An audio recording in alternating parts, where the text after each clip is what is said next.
Hello and welcome to the Farmhouse podcast. We're a small-scale farm operation in the outskirts of Brooklyn, Wisconsin, interested in veggies, flowers, livestock, and honestly, whatever it is our family ventures into next. It's a learn from experiences kind of journey that we're on, and this podcast will share some valuable stuff happening in our area. Let's talk a little bit about your small-scale operation, what you're into, and how it works for you. Happy you're joining us for this episode of the Farmhouse podcast. Burning in your fireplace, I hear your voice, and it seems as if it was all a dream. I wish it was all a dream. All right, what's up? Here we go. In our very first episode, we sit down with Erin Daffodil, owner of the downtown Madison, Wisconsin flower shop, Daffodil Parker, and the small-scale farming operation in Brooklyn, Wisconsin, the Farmhouse.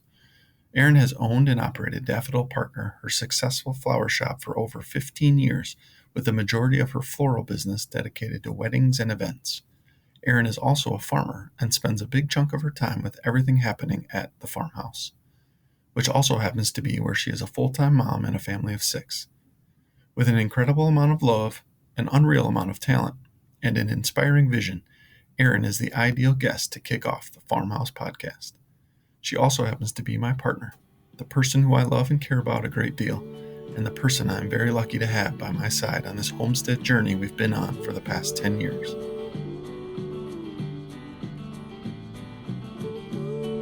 Welcome, babe. Thanks for joining us for episode 1, the kickoff episode of the Farmhouse podcast. Super excited you're willing to join and be part of this experience, and by your smile you're also super happy. I'd like to start by just kind of both of us sharing a little bit about what we have here at the Farmhouse in our small scale operation. So you can start. Great.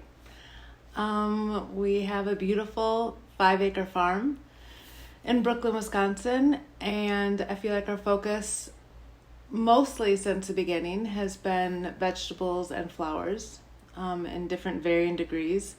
And we also have always had some sort of livestock, animals, 15 experiments going on, different outbuildings. We have a cool old barn that we kind of restored, and we always have something going on in there. And as of last year, we have a hoop house, which has been a really fun experiment and growing as well.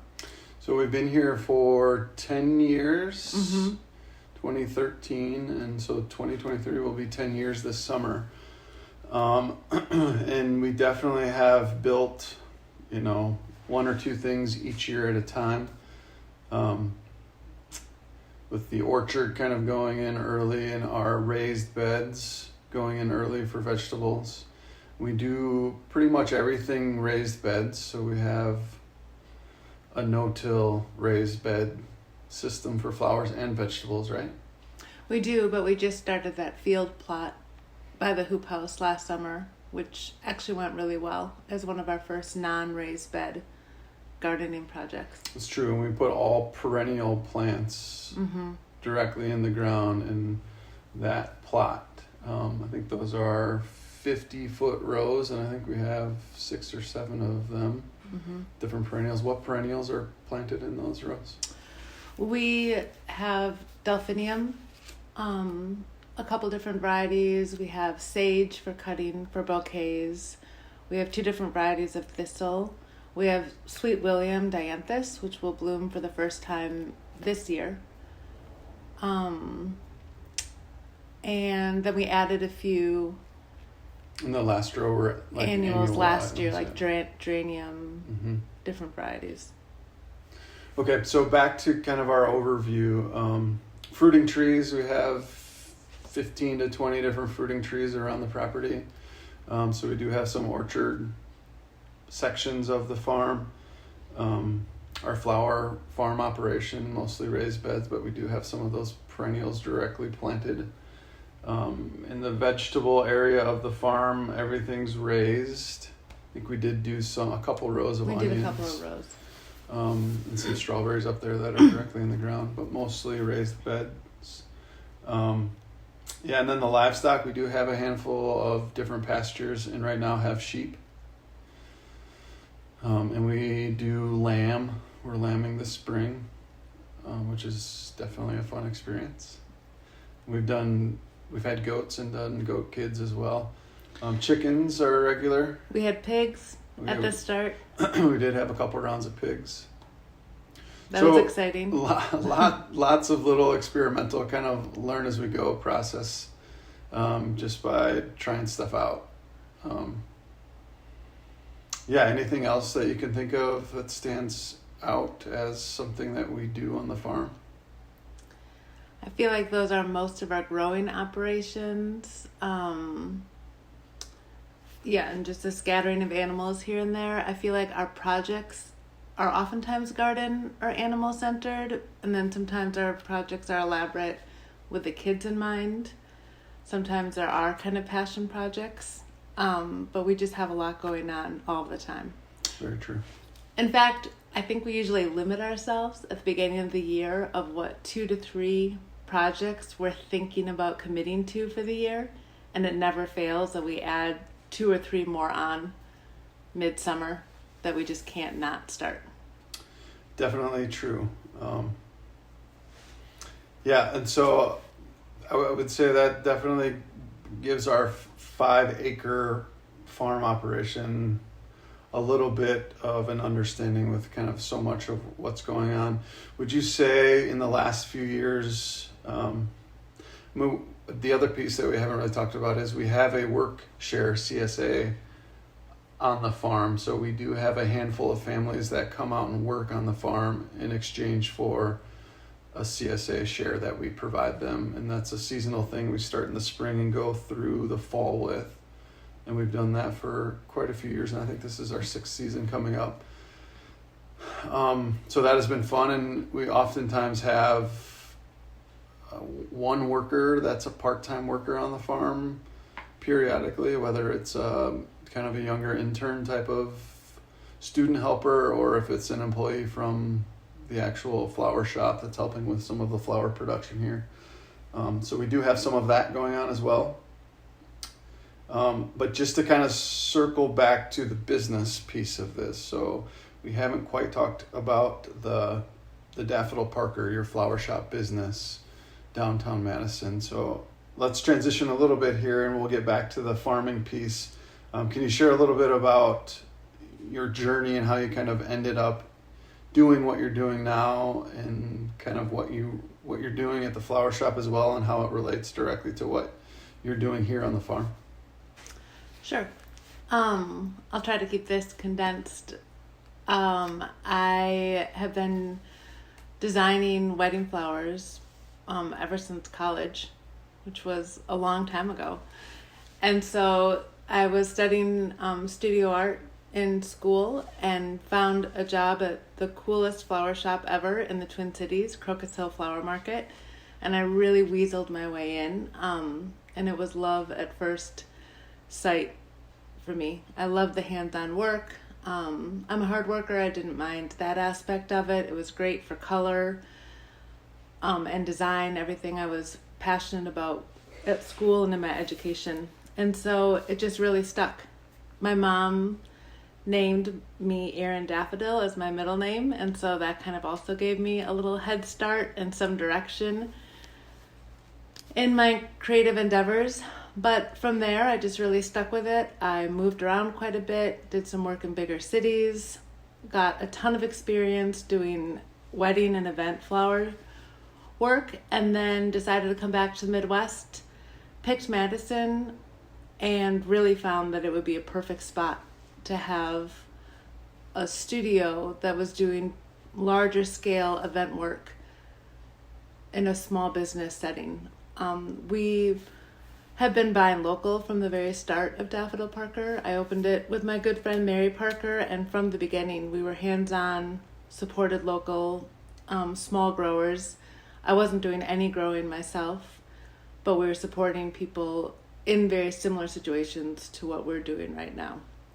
So from there, I think it just took off, and our transition has been kind of slow and steady to providing more and more of the flowers that we're using at Daffodil Parker from our own farm. Awesome. And so that's, I guess that would be the tie back to the farm. A lot of what we grow here are flowers you use at the flower shop.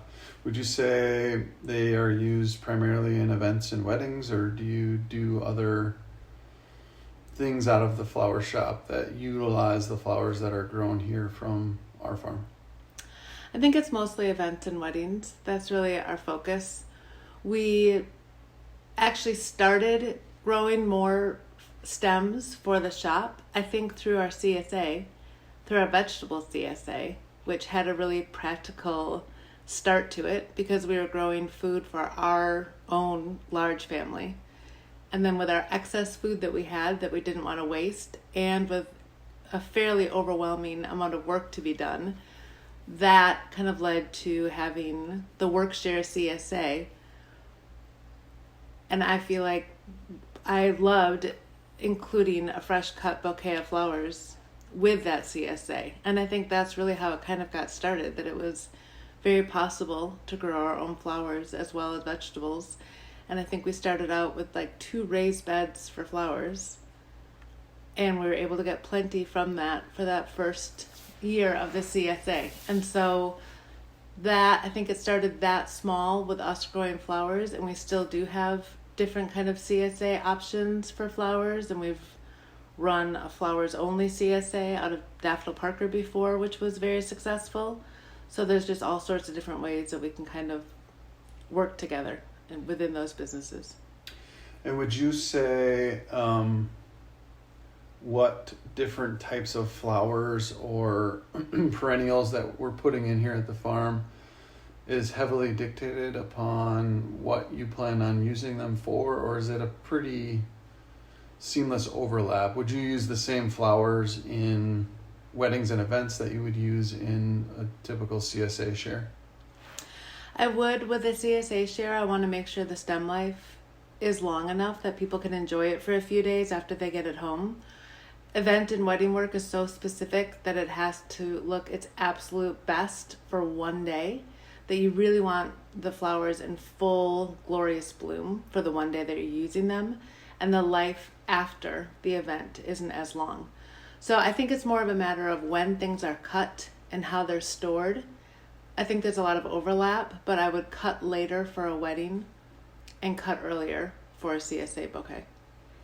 And I think that's an incredible talent or skill to have. I think it's not something you necessarily learn from reading about, but more a practical, like you just kind of have to do it to get a feel for. And I'm guessing, I don't know because I'm not a florist, but every flower has a different vase life and different time of when from the cut to when it's going to open up in full bloom. And those are things that are hard to perfectly time. Harder, would you say, to like plan for a wedding or an event? So let's say I'm a new flower farmer. Would it be easier to do a CSA to start or grow for a specific event or wedding? I'm intimidated by growing for a specific event or wedding, because if you don't have the 300 white delphinium you need, for example, for that wedding, you then have to scramble and try to outsource it. And you're really kind of taking a few steps back from your original intention, which was growing it yourself.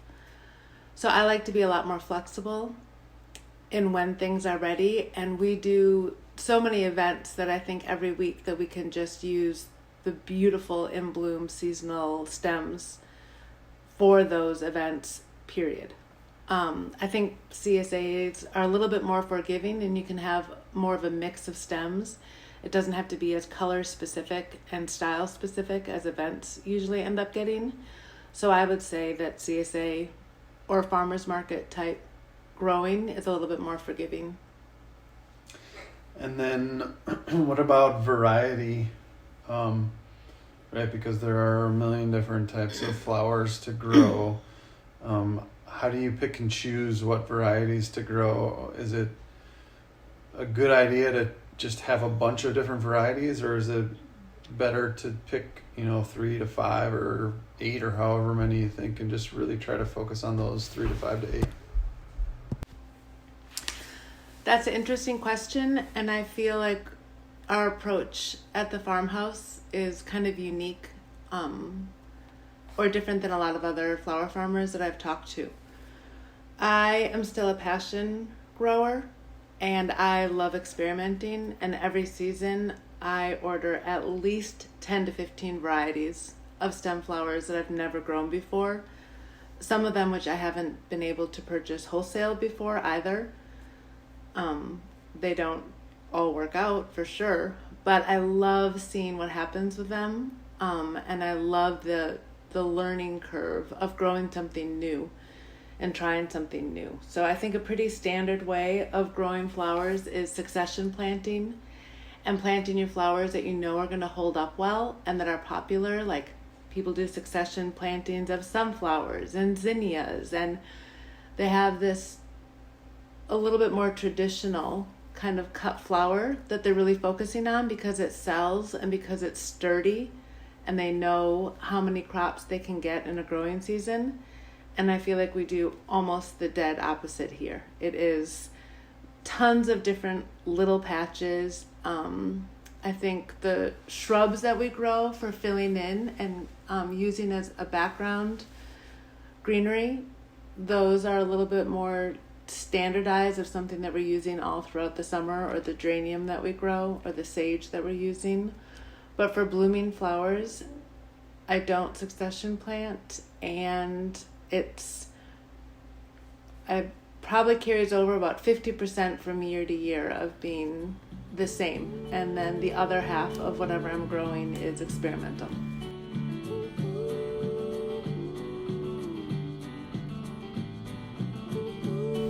So, family of 6. Now, this I obviously know because I am part of that family of 6, but I think it's important to just share how much family means at the farmhouse, and the difficult part of managing the balance between farm work, passion work that you mentioned, your small business owner, so the real work at the flower shop, and then the kids. 4 kids, and how you kind of balance family and work. So can you share some things about how you accomplish that so successfully? Sure, I can share that it's a constantly evolving challenge. I feel like that would be my most kind of consistent feeling about it, and it's just a matter of personally prioritizing what you want to happen every day. So I feel like we're very strong hands-on parents. Our children have always been top priority, their care, and even kind of their offerings in this farm life and these experiences and what they're interested in doing on the farm as well. And then from there, it just depends on the day. And I always wish I had 10 more hours in a day. And sometimes I really want to go cut and deadhead and go tend to all of my flowers. But some days I pick laundry. Some days I pick writing the wedding proposal that I should have sent out 3 days ago. Some days I pick taxes in my free time. And some days we go to a show and don't do any of it. So I think it's seasonal. Winter's nice for gathering thoughts and kind of a plan again. But it's just a varied puddle jumping of priorities and activities.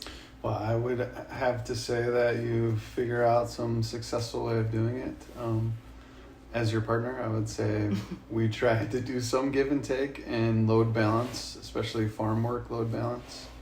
But yeah, we both have full-time jobs, yours being at the flower shop and mine being in a technology field. But I think the farm is ultimately our passion, and being with the kids on the farm at our homestead is definitely something that we both prioritize as joy in life that I feel like we're successful at. So I have to mention the barking dogs. We did not mention in our introduction. We do have 2 Great Pyrenees livestock guardian dogs that do a phenomenal job of keeping deer and possum and raccoons and coyotes off of our 5 acres, barking pretty constantly to keep things off. So that's what you hear in the background are the... You're forgetting our 3rd livestock guardian dog, our Corgi, who is phenomenal at also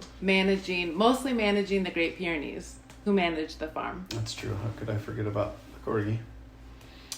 Okay, let's thank you for sharing that, Erin. Let's transition just a little bit into some of the things you enjoy most about the farm and what we have going on here. I really love the practicality of our farm. We try to buy organic, fresh food as much as we can anyway, and so now we grow a ton of what we eat. It's stepping right outside our kitchen door and picking fresh spinach and vegetables, and the kids running to the garden grabbing a snack. It just feels really good. It feels practical and healthy and fresh. And the produce is just as beautiful as the flowers are. So it's a visual takeaway as well, which is just really satisfying.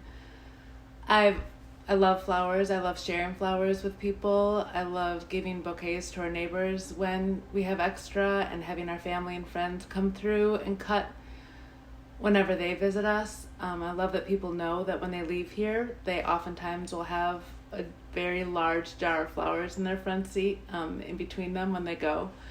So that brings me a lot of joy as well. And I've always just loved animals. And I'm kind of an animal rescuer, I would say. So it feels really good to have this space to kind of take in the animals that might need a house, home, farm. Awesome. Is there anything you're excited about for this upcoming growing season, or something that you have in the works for the next year or 2? I feel great about the experimenting that we did in the hoop last year. I wrote down maybe 10 favorites. I loved how they produced there, and I can't wait to try those again. And I also feel like this year I ordered a lot of new seed varieties that I've never tried before. And I'm really excited to see what those do. So every year we just kind of add on and grow more. We have all that Sweet William dianthus planted from last year, and I can't wait to see what that thick hedgerow looks like when it's fully in bloom. Yeah, and just to add on to the hoop house that we have, I think it's important to note last year was just a lot of trial. We planted a ton of different flowers in that hoop in a couple of the rows just to see what would do well, and what was worthwhile getting a head start on the front end in early spring, and then what could last later into the fall on the back end once we get that first frost, because we lose so much on that first frost if we don't have things covered in the hoop. It gives us a little bit longer of a growing season. So I'm excited to definitely see how we can maximize that space in that hoop. I am too, and I think that dahlias this year, which we started out with maybe 3 tubers 5 years ago, and this year I think we dug up 100 from last year, and then you ordered a lot of really gorgeous varieties, so I'm really excited to see what those do. Plus they'll bloom this year, so we'll get to see them this summer, which will be really gorgeous. Yeah, I have definitely taken to some varieties of in the flower growing area, which has traditionally been more of your thing. I've definitely tried to help out a little bit more and got really into the dahlias for some reason, and I feel like last year was a really successful year. And it was great.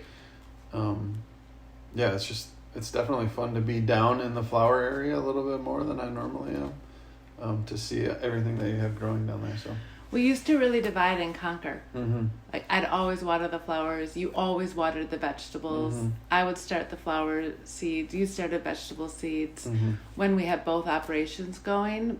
But when we first started, we did everything cooperatively.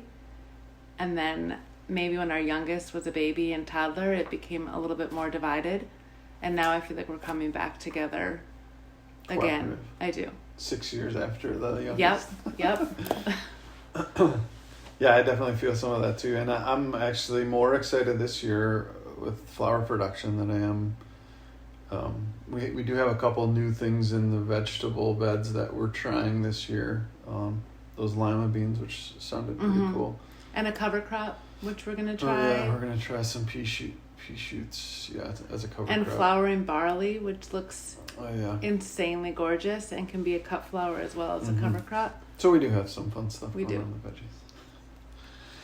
Great. Let's just a couple more things about flowers. I'm curious to hear your thoughts on like a most profitable or most unique variety that you've come across or that we've grown here that you feel like is worthwhile talking about or sharing a little bit about from your perspective.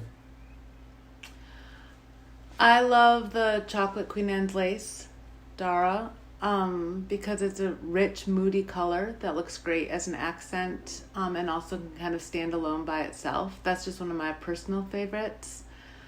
I feel like I plant tons of poppies every year, which is pretty impractical because they don't hold up as a cut flower, but they bring me so much joy seeing them mix in with my flowers.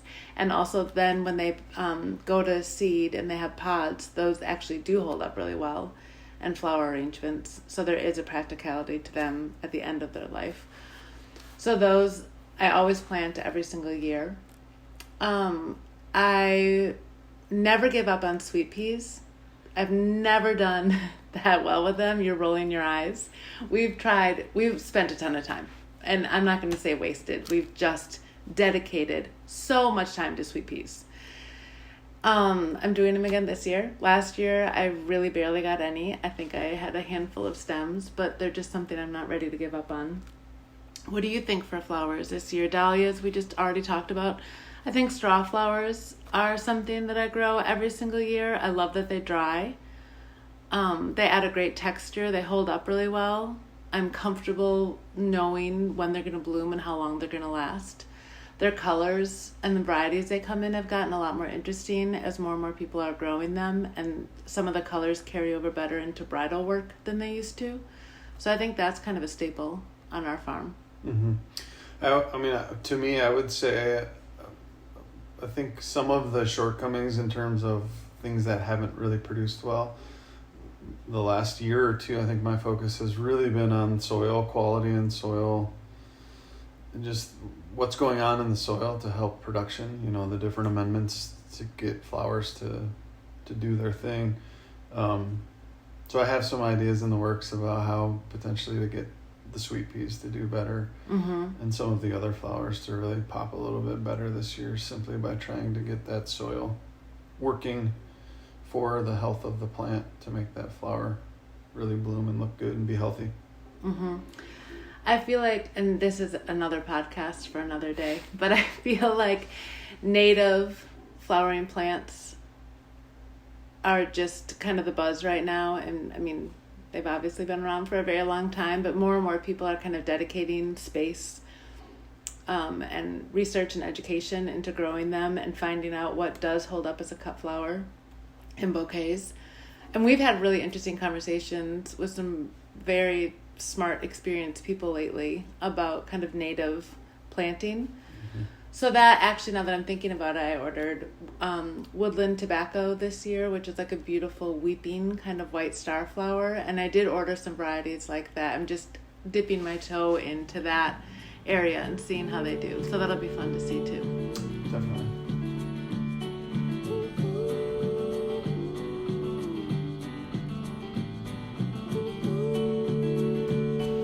So we have a lot of tools around the farm, and we've tried a lot of different techniques and practices in terms of growing and irrigation and all fencing and you name it. That's an understatement.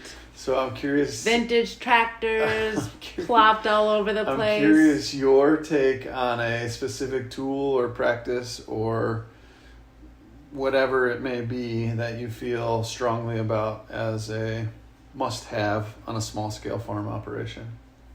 I'm going simple on this, and my personal answer is my favorite black shears, my flower clippers.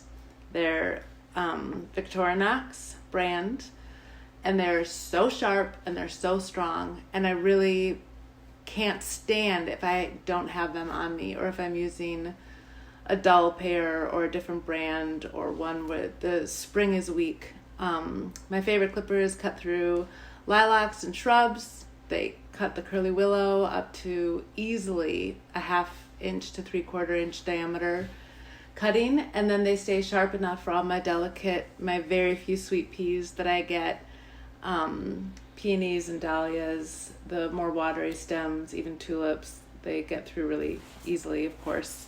So those are my go-to. I use them to cut strings when I'm tying something up.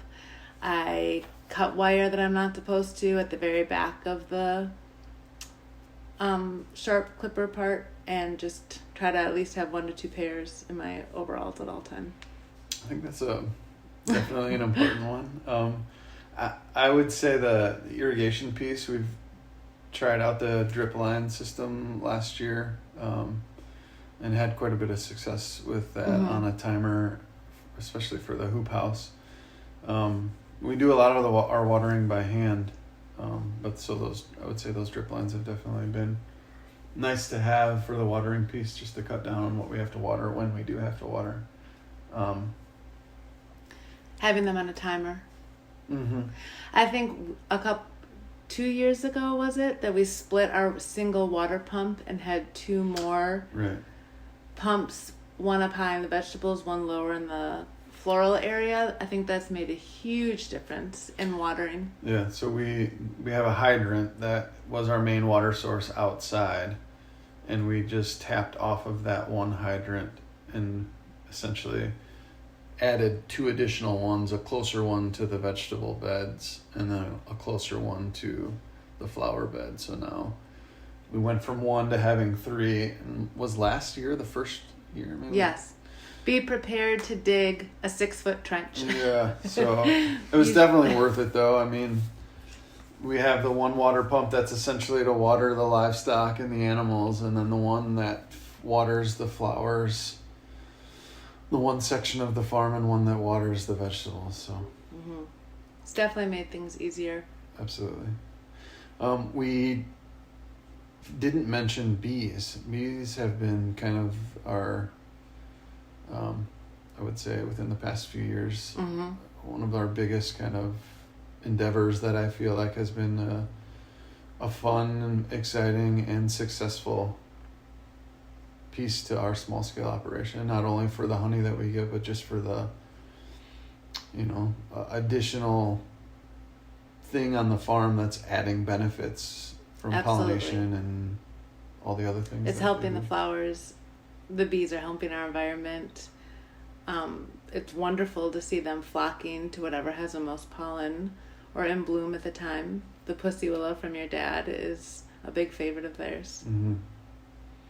So yeah, I forgot to mention the bees. I think there's at least 30 or 40 things that we haven't mentioned. It'll have to be like a peeling of the onion, very steady. Sure. So if you reflect back, 10 years this year, what would you say is a thing or two you wish you would have known earlier, in the early onsets of our homestead building at the farmhouse? There's a lot of answers, I feel like, to that, and we're still learning constantly. I have a hard time making peace with what I consider wasted effort. I feel like you're much better at kind of learning something from the process and kind of accepting the experience, and I get frustrated with myself if I haven't done something the right way, or if it just feels kind of like a waste, or if we have to start over. And I feel like one of my best examples of that is the fruit tree orchard, which I was so excited about. I just couldn't wait to get that in the ground when we moved here, and we planted it in a very low line, almost like a floodplain on our farm, and it has just had nothing but problems every year. We just slowly lose 1 to 2 trees a year with a rotten trunk. or bark. We had fungus issues too. Yeah.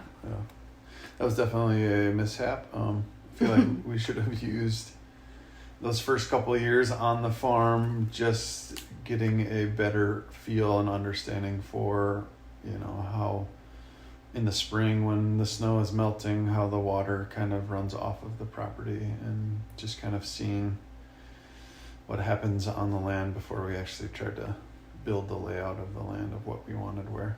It's definitely not our style. That's true. We are more like, let's get headlamps on and start hacking away at something at 11 at night when we have the idea. So I just don't see us ever really doing that, but we have learned from our mistakes. That's true. Yeah, and we definitely we lose a tree here and there, but we still get good production on a lot of the fruit trees. Mm-hmm.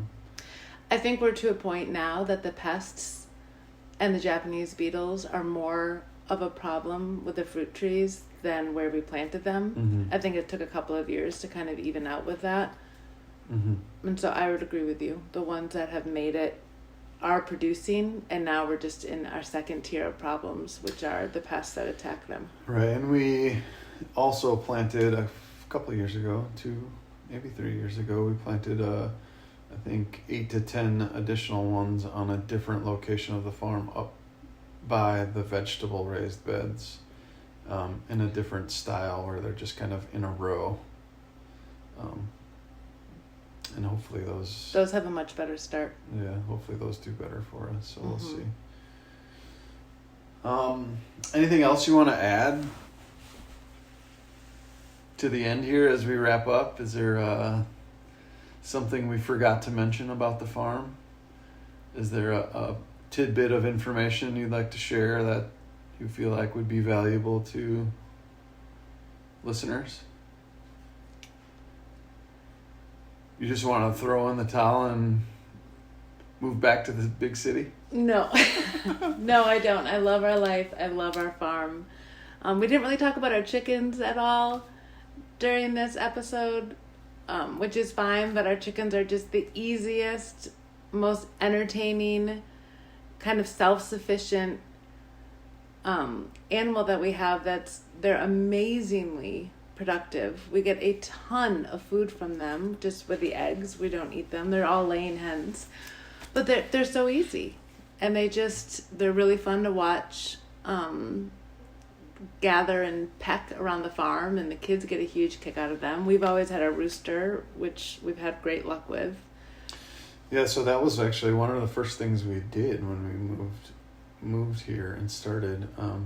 Cats were, I think, barn cats were one of the first, and some chickens, and we got, I think, 3 hens and a rooster. Mm-hmm. And started with egg production and haven't stopped since. I mean, it seems now, 10 years later, like, why wouldn't you have chickens to get fresh eggs? Mm-hmm. Because it's such a no-brainer. But I think everyone in our CSA and even family and friends that we give, a dozen or half a dozen eggs to periodically as a thank you, or just we have an abundance. Yeah, it's people's eyes light up like, oh my gosh, these are beautiful eggs. And it's like, oh yeah, we sometimes take for granted because fresh eggs are the best. Yeah. Fresh farm eggs. They're beautiful and dark orangey yellow and delicious. Yeah, and so we free range, right? So that's the other nice thing about having the livestock guardian dogs is a lot of people lose their chickens from, a raccoon or a possum that gets into the coop. Our coop stays open 24/7, and the birds come and go. In the morning they're out and about, free ranging everywhere on the 5 acres, and then at dusk they're back in there roosting. I don't think we've lost pretty cool. a chicken to a prey animal ever in the 10 years that we've lived here that they've been. Yeah, even our goats and sheep, we haven't lost to a predator. So no. I would say then again, going back to more of a in summary type wrap up, just to how important it is, at least for me, to have something to look forward to each and every kind of season or month, because it can feel really overwhelming. deadhead the way, or we didn't cut things back, or I didn't compost as much as I wanted to in the fall, or I oftentimes feel kind of behind on things. And I try to switch my focus to just looking forward to something that I know is going to happen. And it is as simple as my gorgeous yellow peony bush that blooms in June. The smell of the fresh grass when it first gets green around here again. And there's just different things that happen, I think, every month. And then in the fall, after a really busy growing season, I really like putting all the gardens to bed. I think you and I have talked about this a few times before, and we both enjoy that process of kind of turning the beds down for winter. Yes, and it feels good. And I'm looking forward to winter and something a little bit quieter and planning again for the spring. But just to have all of those constantly evolving, beautiful things in nature to look forward to that can be a surprise or expected. Mm-hmm. I would say a takeaway for me is definitely, especially when we started early, I felt like there were so many things we needed to do better or the right way. And at least for me, it was hard for me to feel like I didn't do it right or didn't do it the right way. And it's taken a few years to kind of get over that.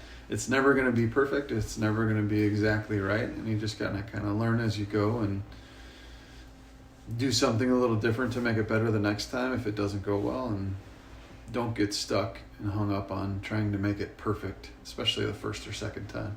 Mm-hmm. And we're going to wrap it up because 6-year-old Leo has jumped into the podcast. Do you want to say hi? No, tired.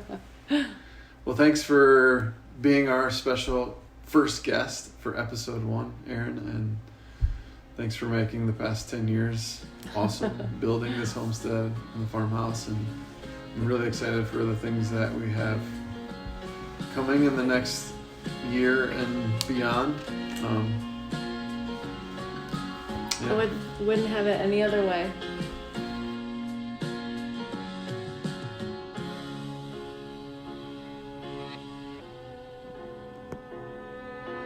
Hope you enjoyed this episode and got a few takeaways from it. Let us know if there's a small-scale farm operation you know of that could be a good fit for our podcast. Thanks for being part of our journey. Till next time, peace out.